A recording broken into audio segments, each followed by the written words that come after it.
Paz do Senhor, povo de Deus. Nesse momento eu estou aqui na laje da igreja, resolvendo fazer essa live ao vivo aqui na laje da igreja Assembleia de Deus, Imitação de Cristo, Assembleia de Deus Fraternal, Imitação de Cristo.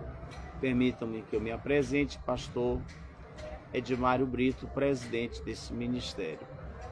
Louvo a Deus pela lição desta manhã, que fala sobre uns temas que são bastante importantes para nós. No caso de hoje foi sobre a humildade. A lição de hoje é a lição de número 8, do dia 25 de maio de 2025, que tem como tema uma lição de humildade.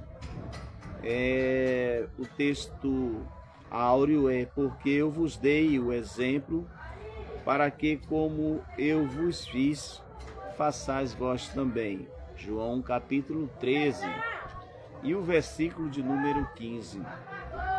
A leitura bíblica está em João capítulo 13, de 1 ao 10, que diz assim: Ora, antes da festa da Páscoa, sabendo Jesus que já era chegada a sua hora de passar deste mundo para o Pai, como havia amado os seus que estavam no mundo, amou-os até o fim. E acabada a ceia, tendo já o diabo posto no coração de Judas Iscariotes, filho de Simão, que o traísse, Jesus, sabendo que o Pai tinha depositado nas suas mãos todas as coisas, e que havia saído de Deus e que ia para Deus, levantou-se da ceia, tirou as vestes e, tomando a toalha, cingiu-se. Depois pôs água numa bacia e começou a lavar os pés aos discípulos e a enxugá-los com a toalha com que estava cingido. Aproximou-se, pois, de Simão Pedro, que ele disse: Senhor, tu não lava-me os pés a mim. Respondeu Jesus e disse: O que eu faço não sabes tu agora, mas tu saberás depois. Disse-lhe Pedro: Nunca me lavarás os pés. Respondeu-lhe Jesus: Se eu te não lavar, não tens parte comigo. Disse-lhe Simão Pedro: Senhor, não só os pés, mas as mãos e a cabeça. Disse-lhe Jesus: Aquele que está lavado não necessita de lavar senão os pés, pois no mais todo está limpo. Ora, vós estáis limpos, mas não todos. Aqui é um dos textos que eu mais admiro do livro do Evangelho de João, que é a lição de humildade que Jesus dá para os discípulos. E a lição de hoje abordou os seguintes tópicos. O primeiro é o exemplo prático e histórico de humildade dado por Jesus. Segundo, a relação entre humildade e o autoconhecimento. E terceiro, o contraste entre humildade e ostentação. Meus irmãos, meus amigos, a Bíblia, de Gênesis a Apocalipse, tem mensagens diretas para o nosso coração. E essas mensagens, elas se distinguem,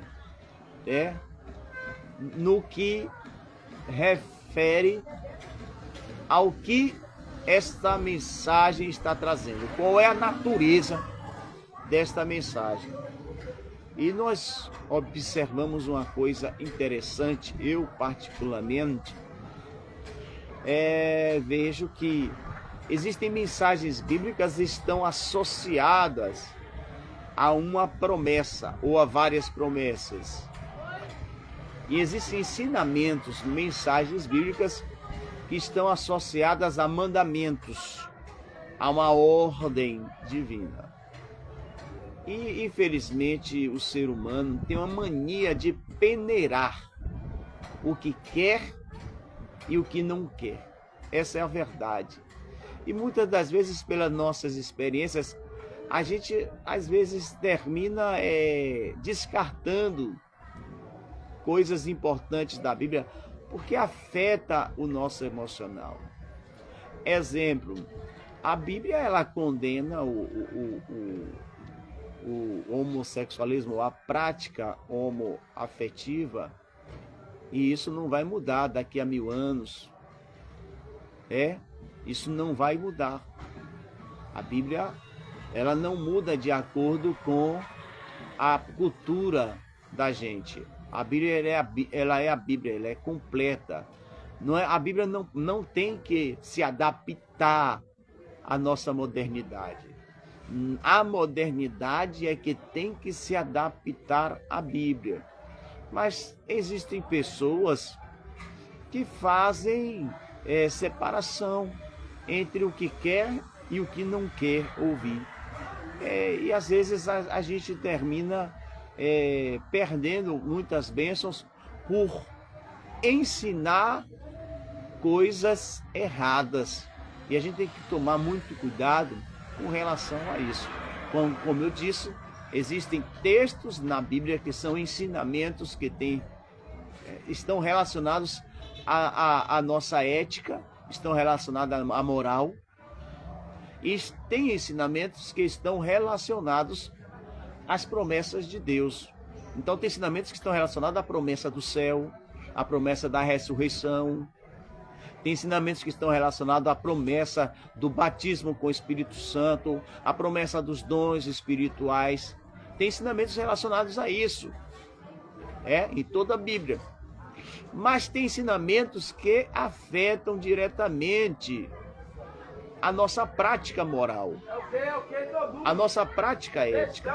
Então a gente precisa absorver tanto um como o outro. Esta é a verdade. Eu não tenho que desprezar ou ter uma visão ou uma interpretação diferente porque eu tive uma experiência com relação a esse tipo de condenação. Aí tem que tomar cuidado quanto a isso. Essa é a verdade. E hoje a lição é sobre humildade. E é uma das coisas que mais a gente precisa ter. É uma virtude que precisa estar constantemente na igreja. O mundo é cheio de pessoas egoístas. O mundo ensina as pessoas buscarem ostentação, as pessoas buscarem pódio, as pessoas quererem estar em destaque, as pessoas quererem estar sendo servidos. O mundo apresenta isso como algo que tem que ser buscado. Aí vem Jesus e inverte a pirâmide. Vem Jesus e quebra este paradigma, muda este paradigma e diz: não, convosco tem que ser diferente. Nós temos que seguir um outro padrão, não o mesmo padrão do mundo. No mundo, as pessoas buscam ser servidas, mas na igreja, a gente precisa servir. Essa é a verdade. A gente precisa servir. E eu tenho um lema que coloco até no meu Facebook, no meu Facebook, no meu Instagram, no meu e-mail, que é: quem sabe servir não precisa se humilhar. Porque, de fato, o servir já é um ato autêntico e original da própria humildade. Essa é a verdade. E vamos logo ao primeiro tópico. O primeiro tópico fala sobre uma história real sobre humildade. O maior exemplo de humildade para nós cristãos está em Jesus. Existem outros exemplos bíblicos de humildade que a gente pode trazer aqui. Mas o maior exemplo de humildade está em Jesus. E eu e você precisamos conhecer os passos de Jesus para que nós possamos seguir esses passos. O exemplo que nós vemos de humildade em Jesus é o de lava-pé.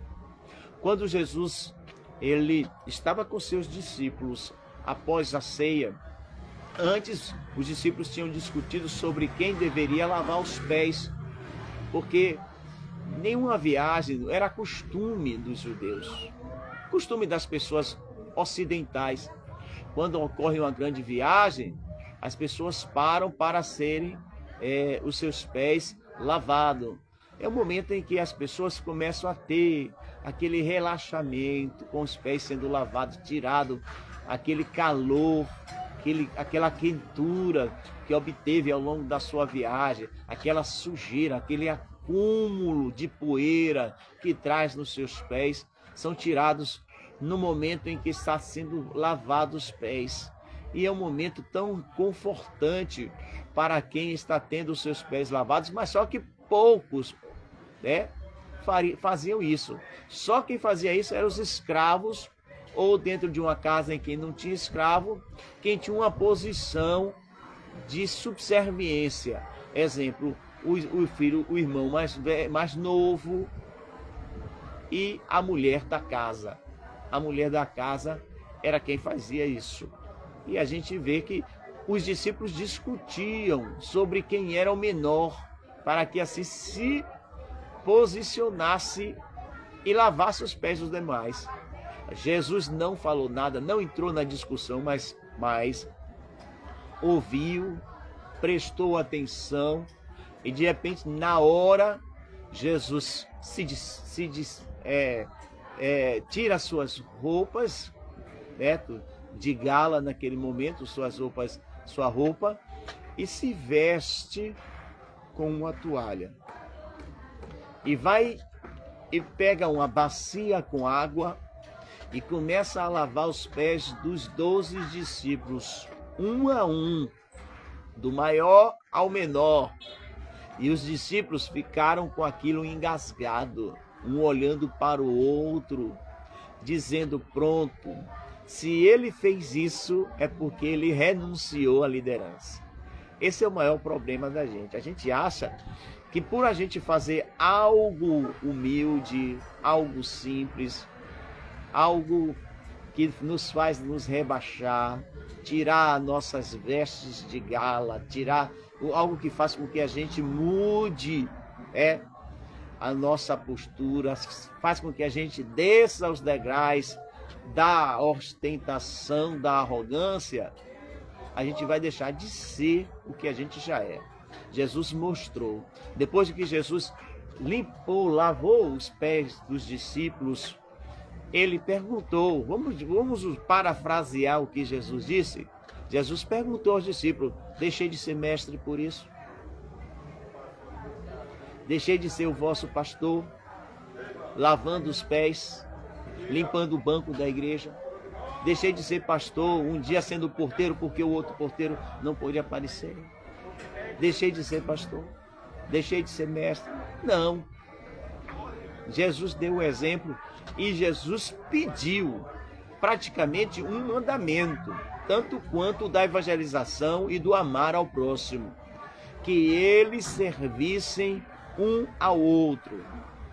Precisamos servir um ao outro. E o lugar aonde tem que haver essa prática é na igreja.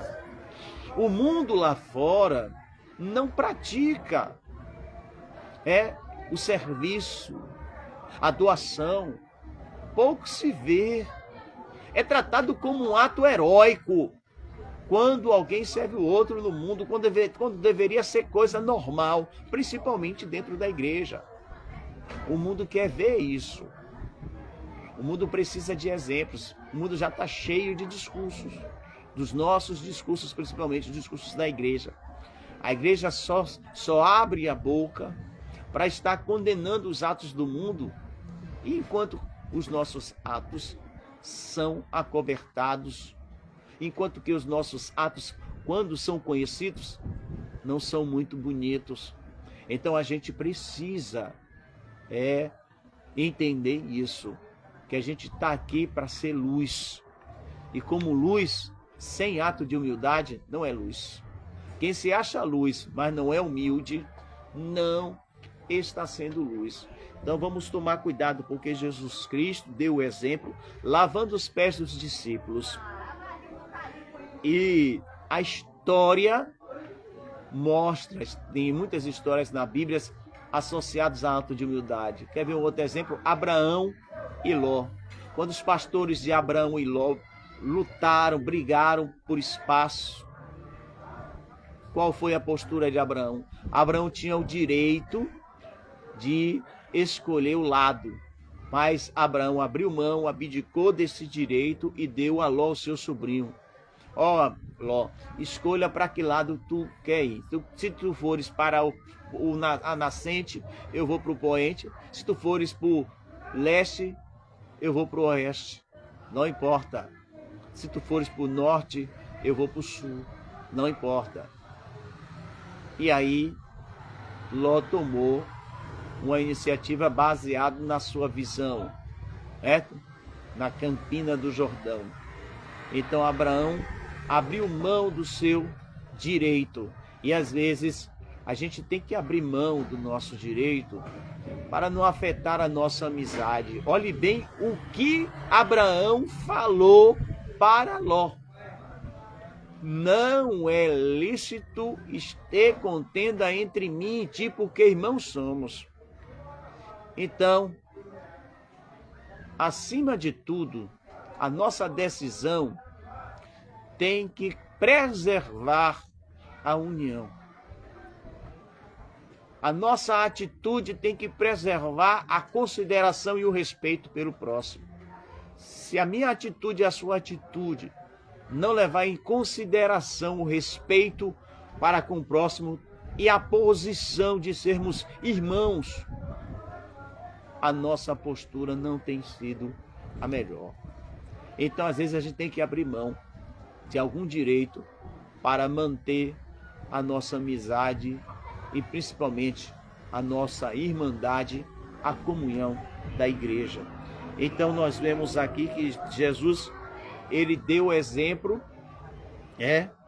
e pediu que os discípulos seguissem esse exemplo, que foi uma quebra de paradigma, ok? No terceiro tópico fala sobre a humildade implica autoconhecimento. Que coisa maravilhosa. É a gente saber que a nossa missão aqui na Terra não é ser carregado, mas sim levar as cargas uns dos outros. A nossa missão aqui na Terra não é ser servido. Tem pessoas que acham que são alguma coisa porque nasceram em berço de ouro, porque nasceram em bairro nobre, porque pertence à família tal, se acha mais importante do que as outras pessoas, porque tem um status social melhor, porque estudou em tal escola, e por aí vai. Infelizmente, as pessoas se apegam a essas coisas que perante o céu, perante Deus, não tem nenhum valor. Reconheça a sua natureza. Saiba de que você não é nada sem Jesus.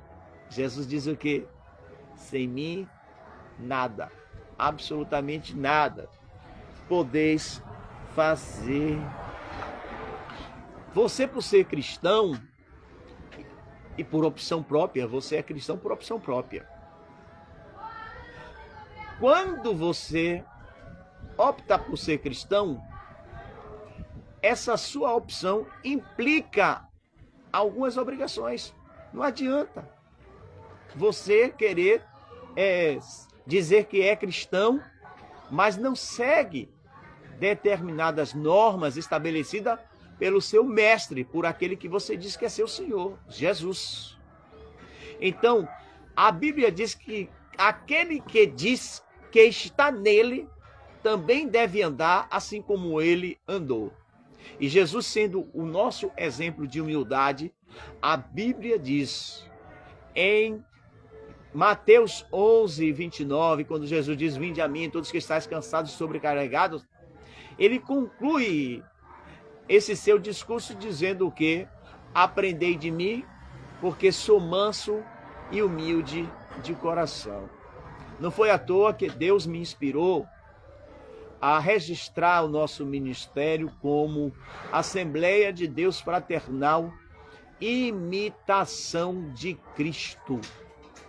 Vá lá procurar no Google esta Assembleia de Deus, que você vai conseguir ver lá, que temos perfis em outras plataformas além do Facebook. Só no Facebook temos duas. Uma que está associada a um grupo e a outra que tem um perfil direto do nome Assembleia de Deus Ministério ou Fraternal Imitação de Cristo. Porque Deus me inspirou a colocar esse nome?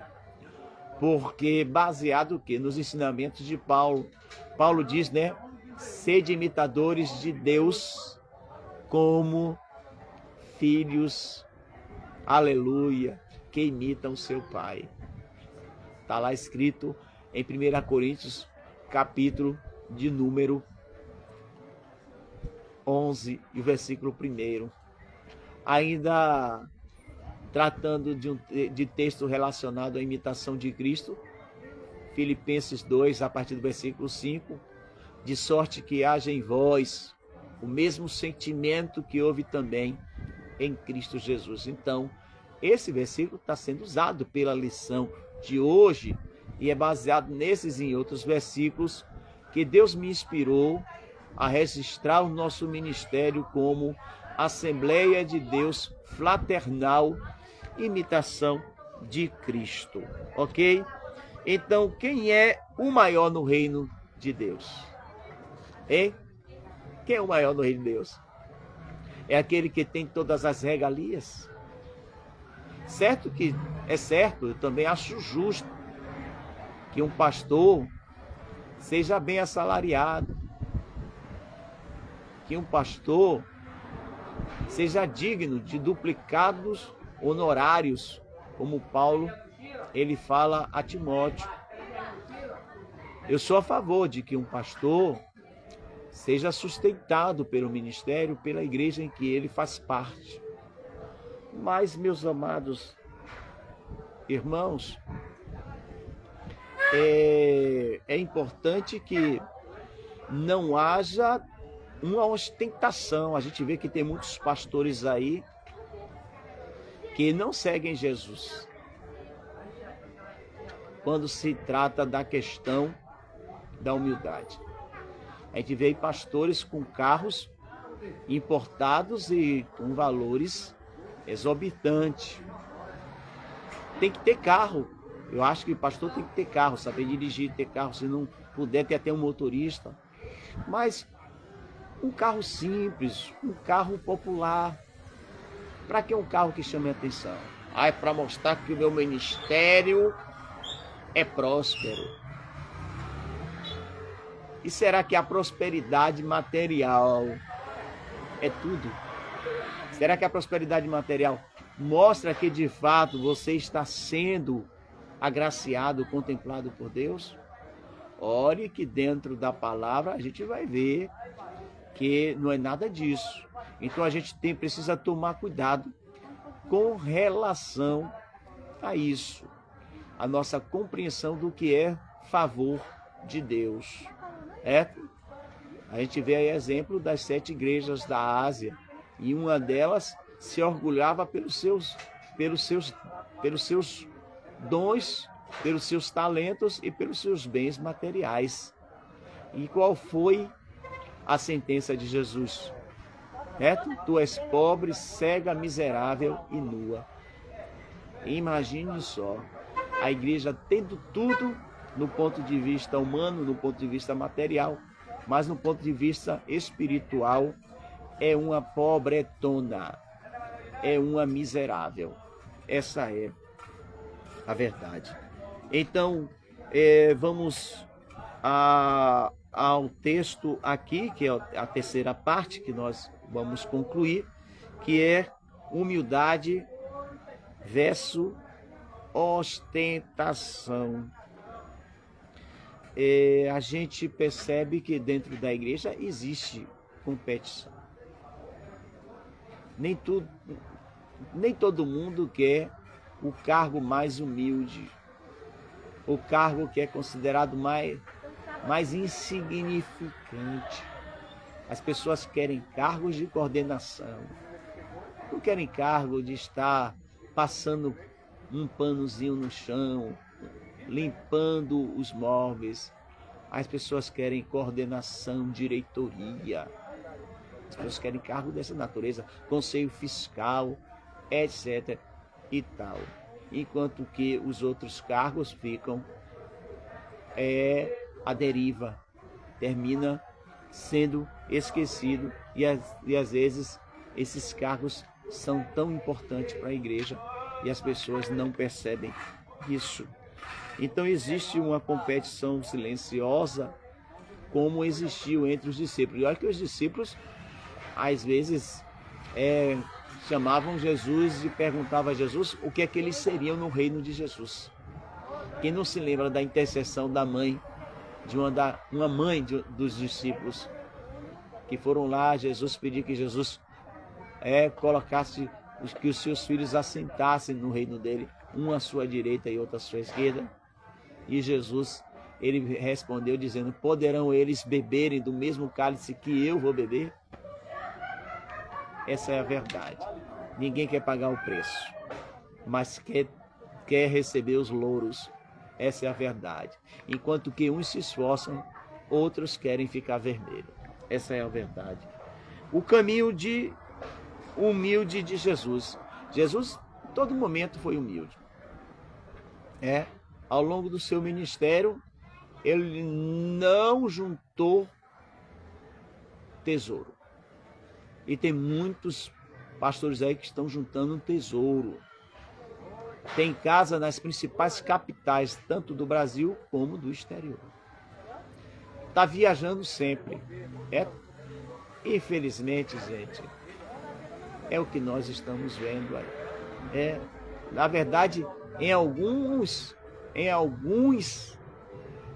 países, como o Brasil, virou moda ser cristão. É moda ser gospel. De vez em quando, um artista, não digo que são todos, é claro, do mundo secular, anuncia que está abandonando a carreira secular para seguir a carreira gospel. Quando isso é um fruto da sua conversão, muito bom, maravilha. Juca Santos, é um prazer tê-lo aqui nos assistindo.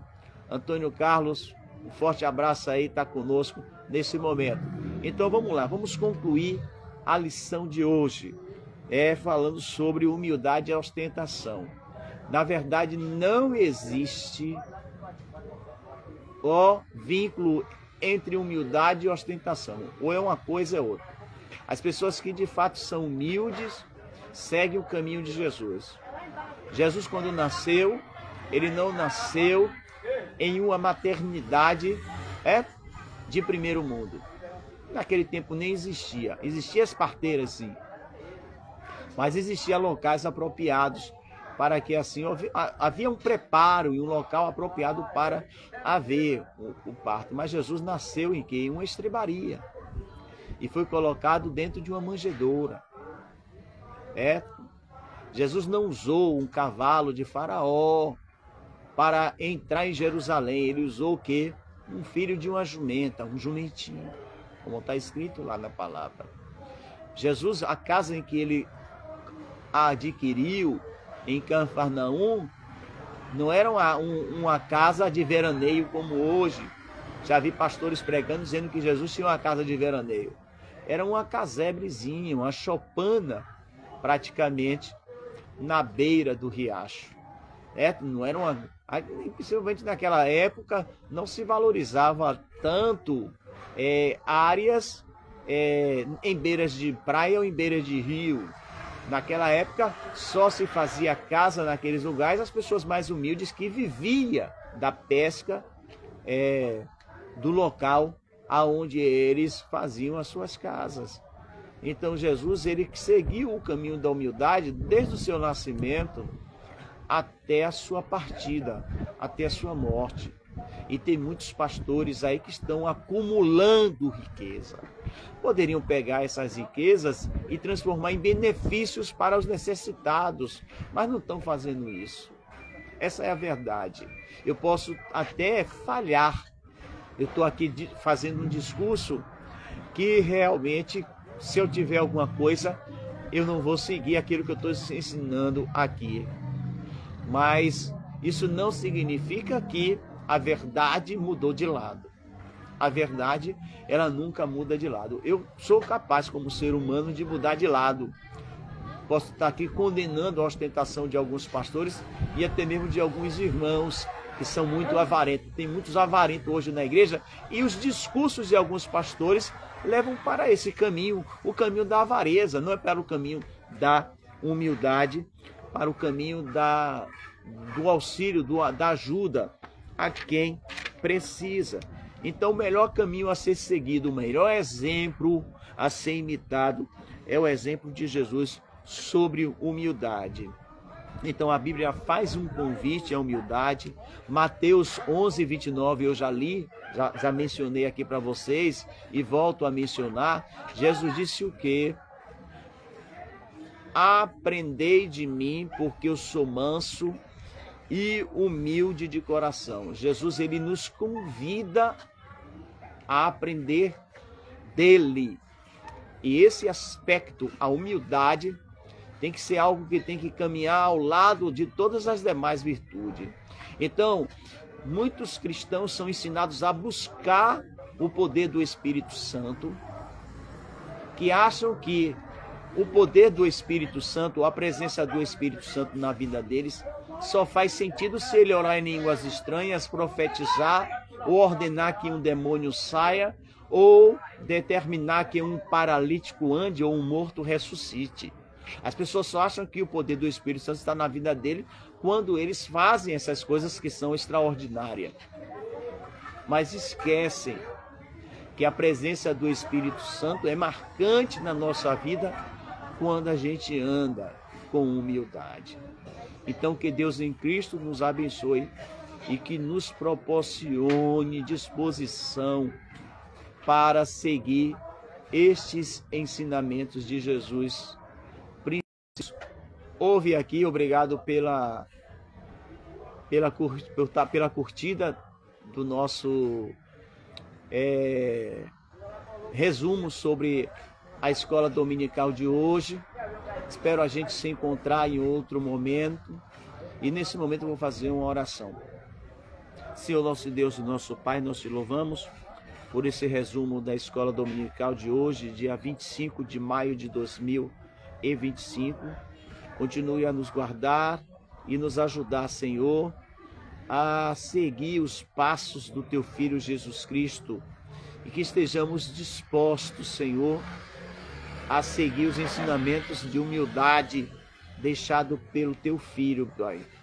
Que nós não sigamos pelo caminho da ostentação, mas que nós sigamos pelo caminho da humildade. E se caso o Senhor nos proporcione a oportunidade de adquirirmos riquezas, que nós, ó Deus eterno, tenhamos disposição de utilizar essas riquezas para ganhar almas para o Teu reino e também para mitigar, diminuir o sofrimento das pessoas menos favorecidas da sociedade, Pai. É o que nós te pedimos e te agradecemos em nome de Jesus. Amém. Um forte abraço a Juca Santos, um forte abraço a Antônio Carlos, meu cunhado, meu amigo. Um forte abraço a Ângela Santiago. Que Deus abençoe a todos e muito obrigado pela participação do resumo da Escola Bíblica Dominical desta manhã. Estaremos assim encerrando nesse momento a transmissão e que Deus abençoe. Vai estar gravado, né, tudo o que eu falei, e aí, se for importante para vocês acompanhar, voltar a assistir desde o início. Espero que vocês sejam edificados. Em nome de Jesus.